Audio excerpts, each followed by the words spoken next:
이제 우리 찬송하시면서 8월 6일 새벽 예배를 하나님 앞에 드리도록 하겠습니다. 찬양은 그 사랑 얼마나 다 표현 못해도 라고 하는 찬양입니다. 함께 하시겠습니다.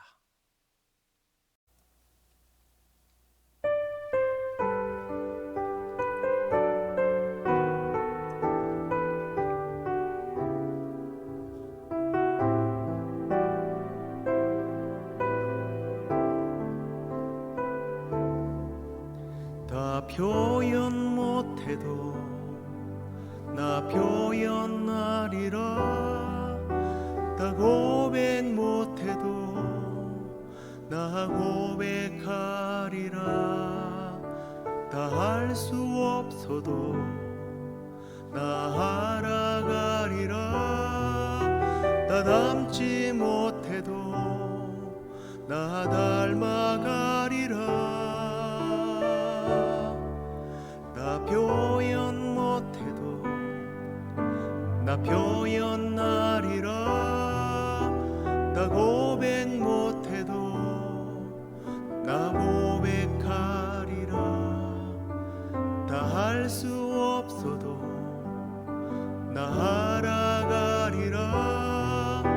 다 닮지 못해도 나 닮아가리라. 그 사랑 얼마나 아름다운지, 그 사랑 얼마나 날 부욕해 하는지, 그 사랑 얼마나 크고 놀라운지를, 그 사랑 얼마나 나를 감격하게 하는지, 그 사랑 얼마나 아름다운지, 그 사랑 얼마나 날 부욕해 하는지, 그 사랑 얼마나 크고 놀라운지를, 그 사랑 얼마나 나를 감격하게 하는지.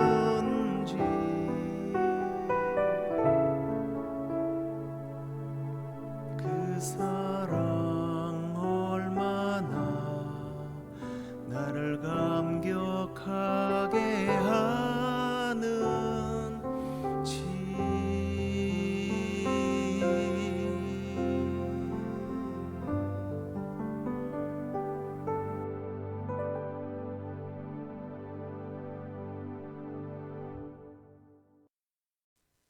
함께 사도신경으로 신앙 고백드리겠습니다. 전능하사 천지를 만드신 하나님 아버지를 내가 믿사오며 그 외아들 우리 주 예수 그리스도를 믿사오니 이는 성령으로 잉태하사 동정녀 마리아에게 나시고 본디오 빌라도에게 고난을 받으사 십자가에 못 박혀 죽으시고 장사한 지 사흘 만에 죽은 자 가운데서 다시 살아나시며 하늘에 오르사 전능하신 하나님 우편에 앉아 계시다가 저리로서 산자와 죽은 자를 심판하러 오시리라. 성령을 믿사오며 거룩한 공회와 성도가 서로 교통하는 것과 죄를 사하여 주시는 것과 몸이 다시 사는 것과 영원히 사는 것을 믿사옵나이다. 아멘. 찬송 하나 더 하도록 하겠습니다. 나으시고 길러주신이라고 하는 찬송입니다. 아마 처음 불러보시는 분들도 계실 텐데요. 함께 찬송하도록 하시겠습니다.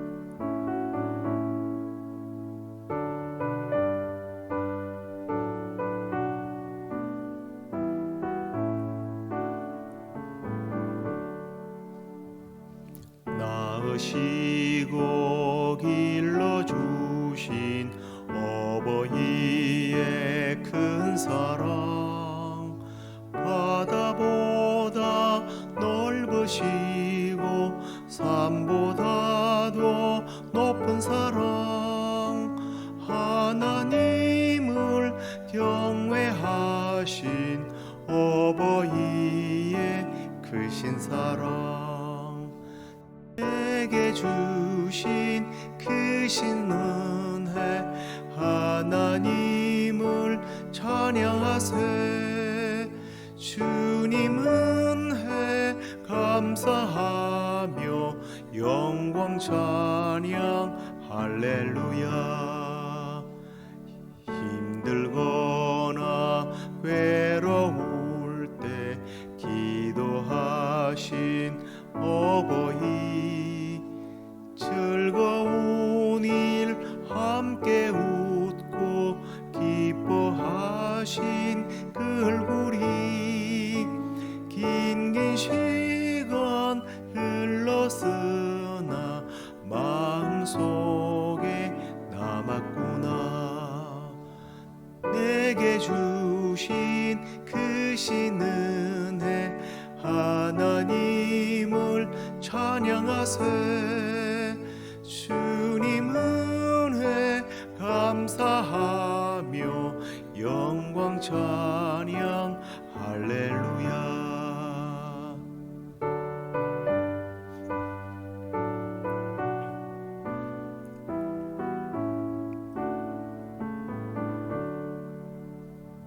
재미있게 가르치신 귀한 성경 말씀이 기쁜 노래 찬양하며 예배드린 그 시절이 지금 와서 생각하니 어찌 평생 잊으리까.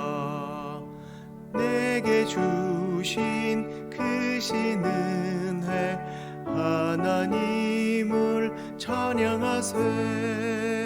주님 은혜 감사하며 영광 찬양 할렐루야.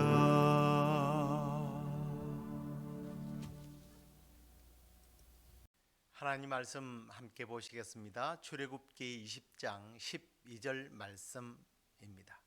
내 부모를 공경하라. 그리하면 내 하나님 여호와가 내게 준 땅에서 내 생명이 길리라. 아멘. 자, 오늘은 하이델베르크 제 39번째 주일 선언 내용을 함께 나누도록 하겠습니다. 먼저 질문을 보도록 하겠습니다. 제 104번째 문제입니다. 제5계명에서 우리를 향하신 하나님의 뜻은 무엇입니까? 답을 보시기 바랍니다. 나의 아버지와 어머니 그리고 내게 대하여 권위를 가지고 있는 모든 사람들을 내가 존중하고 사랑하며 순종하라는 것입니다. 그들의 모든 선한 가르침과 징계에 내가 마땅하게 순종하라는 것입니다. 또한 그들이 실수할 때에 내가 인내해야 하는데 그것은 하나님께서 그들을 세워 우리를 다스리시기 때문입니다. 뭐 이렇게 교리 쓰기 때문에 교리 내용이기 때문에 좀 문제가 또 답이 좀 딱딱할 수도 있을 겁니다. 제5계명에서 하나님께서 우리에게 요구하는 것이 뭐냐라는 겁니다. 그것은 부모님의 권위를 존중하고 또 그분들을 사랑하며 가르침에 순종하고 또 뭐 이렇게 권위자들이 약점들이 있다 할지라도 그 권위가 하나님으로부터 온 것이기 때문에 우리가 마땅히 따라야 한다라는 거죠. 이 제5계명은 두 번째 돌비의 첫 번째 내용입니다. 우리가 잘 아는 것처럼 1계명부터 4계명까지의 첫 번째 계명 돌비에는 하나님을 사랑하라는 것이고요. 두 번째 계명은 사람들에 대하여 사람들을 사랑하라는 그런 내용입니다. 그러면 우리는 1계명에서 4계명이 하나님께 대한 말씀이기 때문에 반드시 그 계명은 지켜야 하고, 그 다음에 이제 5계명부터 인간에게 대한 내용이기 때문에 상황과 환경과 관계에 따라서 이 말씀을 지킬까 말까 판단을 해보고 나에게 유익이 되면 지키고 아니면 안 지켜도 되는가 라는 겁니다. 절대로 그렇지 않죠. 제5계명부터서의 내용도 첫 번째 돌판의 계명과 마찬가지로 반드시 우리가 지켜야 할 하나님의 법이라는 겁니다. 이 법들은 직접적인 대상인 하나님이 아닌 우리의 이웃이지만 간접적으로 하나님과 연결이 되어 있다는 것을 잊으면 안 된다는 겁니다. 그래서 1계명에서 4계명을 지키지 않으면 형벌이 따르듯이 5계명부터 10계명까지도 지키지 않으면 형벌이 뒤따른다는 거죠. 하나님을 사랑하는 것과 이웃을 사랑하는 것은 그래서 불가분의 관계로 연결되어 있다라는 것을 우리가 잊어서는 안 되는 겁니다. 예수님께서 말씀을 가르칠 때에 한 율법사가 예수님을 시험하기 위해서 율법 중에 어느 계명이 큽니까? 라고 하는 질문을 하게 됩니다. 그때 예수님께서 이렇게 대답을 하시죠. 예수께서 이르시되 네 마음을 다하고 목숨을 다하고 뜻을 다하여 주 너희 하나님을 사랑하라 하셨으니, 예수께서 이르시되 내 마음을 다하고 목숨을 다하고 뜻을 다하여 주 너희 하나님을 사랑하라 하셨으니 이것이 크고 첫째 되는 계명이요 둘째도 그와 같으니 내 이웃을 내 자신같이 사랑하라 하셨으니 이 두 계명이 온 율법과 선지자의 강령이니라 라고 예수님은 답을 하셨습니다.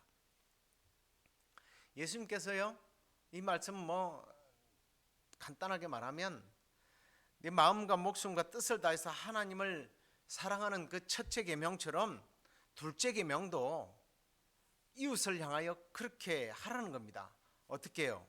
내 이웃을 내 자신같이 사랑하라. 그런데 그 앞에서 마음과 목숨과 뜻을 다하여 라는 말과 연결되어 있는 거예요. 그러니까 하나님께 대한 계명과 사람에게 준 계명이 떨어질 수 없는 관계라고 주님께서 직접 우리에게 가르쳐 주셨습니다.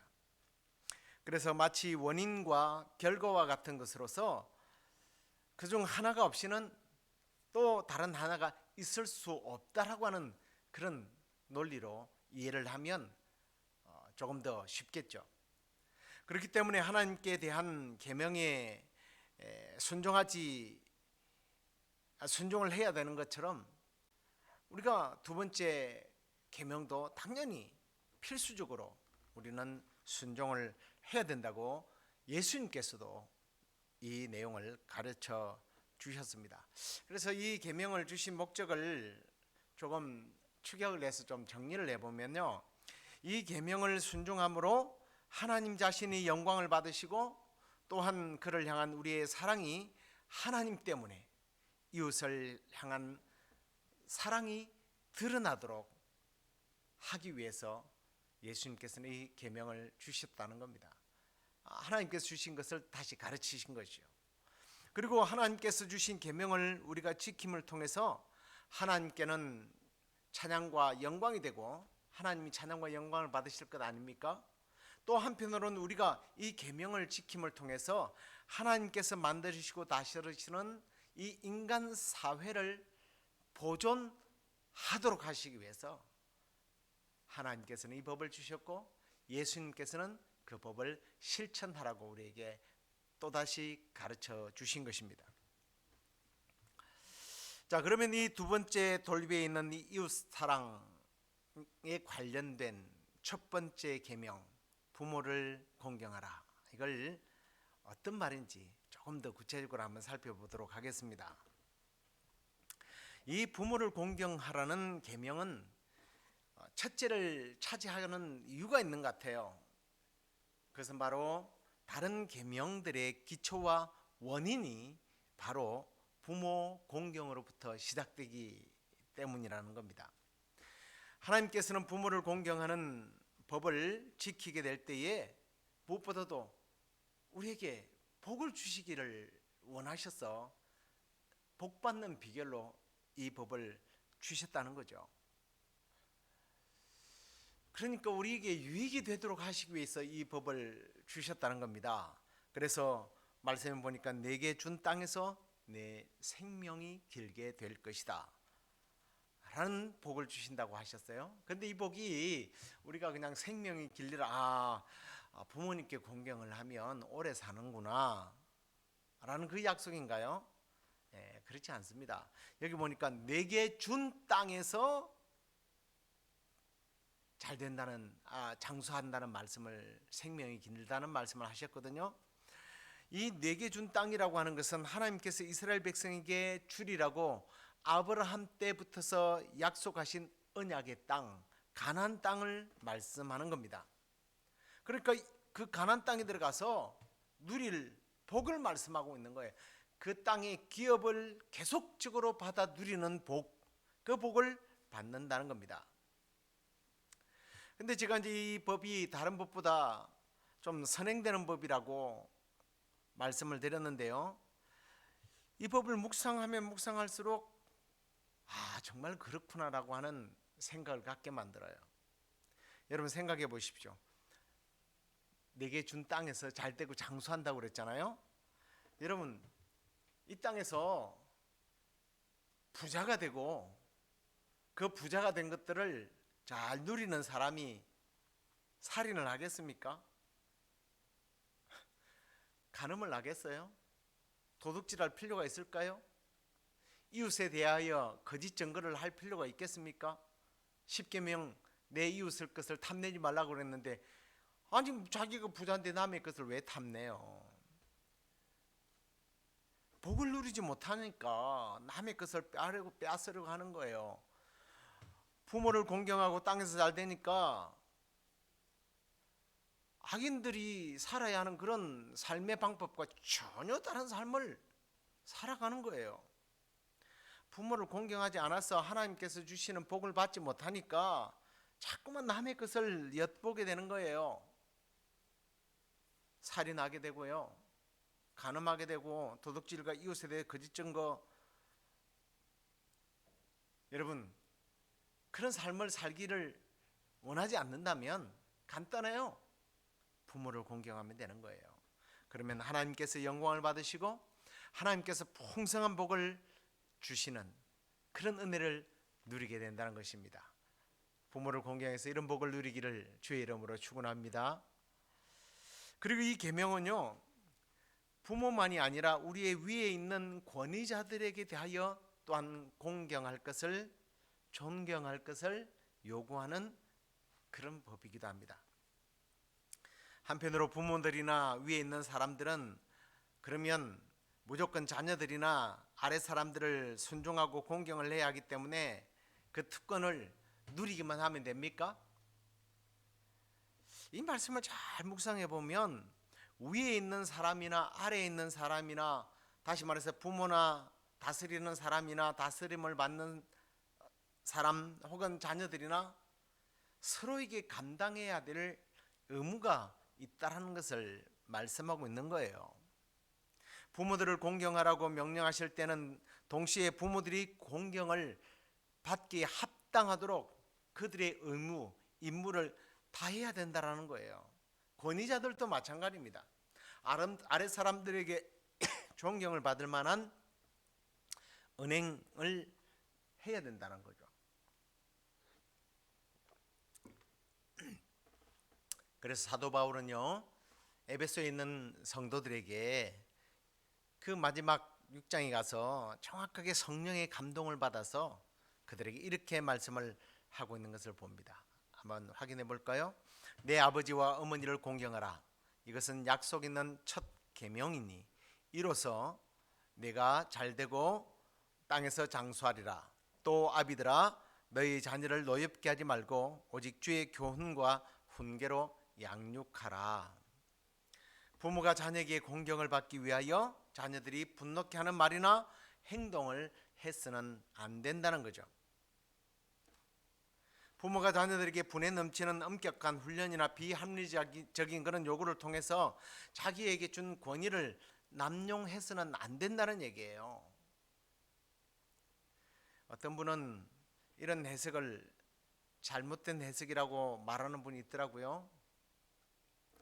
제가 그래서 왜냐고 물었습니다. 그랬더니 여기 보면 교훈과 훈계로 양육하라라고 했지, 어떻게 부모가 뭐 무슨 의무를 다하라고 이야기하는 것이 아니래요.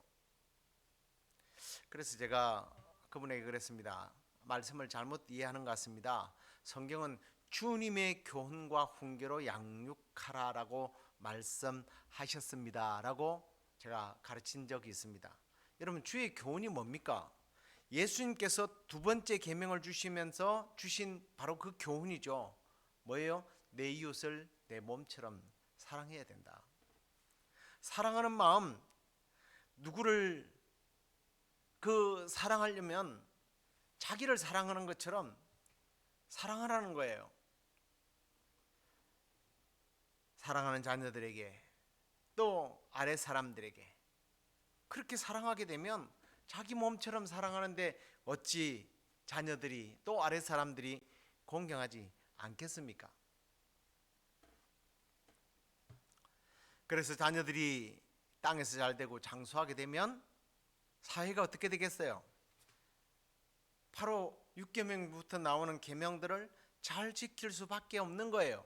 타인의 생명을 소중하게 여기는 거예요. 여성을 음욕의 대상으로 삼는 것이 아니라 사랑의 대상으로 삼는 거예요. 그러니까 간음하지 않죠. 남의 것을 도둑질하는 것이 아니라 오히려 베풀고 돕는 삶을 살게 되는 거예요. 이웃에게 거짓을 증언하기보다는 진리를 말하게 되고, 이웃의 것을 탐내기보다는 남의 이웃의 부족한 부분을 채워주는 그런 사람이 된다는 겁니다. 그럴 때 하나님께서 생육하고 번성하고 땅을 정복하라는 그 명령을 지키게 되는 겁니다. 여러분, 생육하고 번성하고 땅을 정복한다는 게 내가 권위를 가지고 세상을 막 그냥 호령하는 것을 말합니까? 아니에요. 관리자, 청지기로 살아가는 거예요. 청지기적 삶을 사는 겁니다. 하나님께서 창조한 이 세상을 관리자로서 사명을 감당하게 되고 하나님의 자녀로서 부끄럽지 않는 삶을 살게 되는 거죠. 이제 말씀을 맺겠습니다. 제5계명은 하나님께서 우리 모두가 하나님께서 주신 복을 누리도록 하고 그 복을 세상 가운데 흘려보내도록 하시기 위해서 우리에게 주신, 인간에게 우리가 베풀어야 할 첫 번째의 법으로 부모 공경의 법을 주셨습니다. 부모와 권위자들에게 순종하고 우리가 공경함으로 하나님께서 우리에게 주신 땅의 복을 누릴 뿐만 아니라 천국의 영생의 복을 계속해서 누려나가는 그런 삶을 우리가 살아가고, 또 부모들도 또 권위자들도 다른 나의 자녀들에게 또 아랫 사람들에게 공경을 받을 만한 그런 말과 행동을 통해서 정말 우리가 속한 이 공동체들이 하나님 주신 그러한 아름다운 기업들을 풍성하게 누려나가는 그런 공동체, 그런 가정, 그런 여러분의 삶이 되기를 우리 주 예수 그리스도의 이름으로 축원합니다. 기도하겠습니다. 고마우신 하나님, 감사합니다. 하나님께서 우리에게 주신 이 두 번째 법, 첫 번째의 부모를 공경하라는 이 법이 하나님께서 우리에게 주신 복을 누리고 이 복으로 말미암아 세상을 더욱더 하나님이 기뻐하시는 나라로 세워나가기 위한 하나님의 법인 줄 알고 우리가 이 법을 잘 지켜서 복을 받아 정말 그 다음에 나오는 그런 하나님께서 금하라고 명령하신 그 명령들을 잘 수행해 나가는 그런 복된 생애가 되도록 인도하여 주시옵소서. 그 복을 세상 가운데 그래서 흘려보내서 생육하고 번성하며 땅을 정복하라는 관리자의 사명을 우리가 잘 감당하는 우리 자신과 가정과 우리 사회가 되도록 하나님 함께해 주옵소서. 오늘도 우리가 여러 가지 기도의 제목을 가지고 주 앞에 기도하게 될 때에 성령 하나님, 우리의 간구하지 못하는 것까지 말할 수 없는 탄식 가운데 간구해 주시고 이루어지는 은혜가 있도록 함께해 주시옵소서. 그렇게 해 주실 줄로 믿사옵고 예수 그리스도의 이름으로 기도드리옵나이다. 아멘. 하늘에 계신 우리 아버지요, 이름이 거룩히 여김을 받으시오며 나라의 임하옵시며 뜻이 하늘에서 이루어진 것 같이 땅에서도 이루어지이다. 오늘날 우리에게 일용할 양식을 주옵시고 우리가 우리에게 죄 지은 자를 사하여 준 것 같이 우리의 죄를 사하여 주옵시고 우리를 시험에 들게 하지 마옵시고 다만 악에서 구하옵소서. 대개 나라와 권세와 영광이 아버지께 영원히 있사옵나이다. 아멘.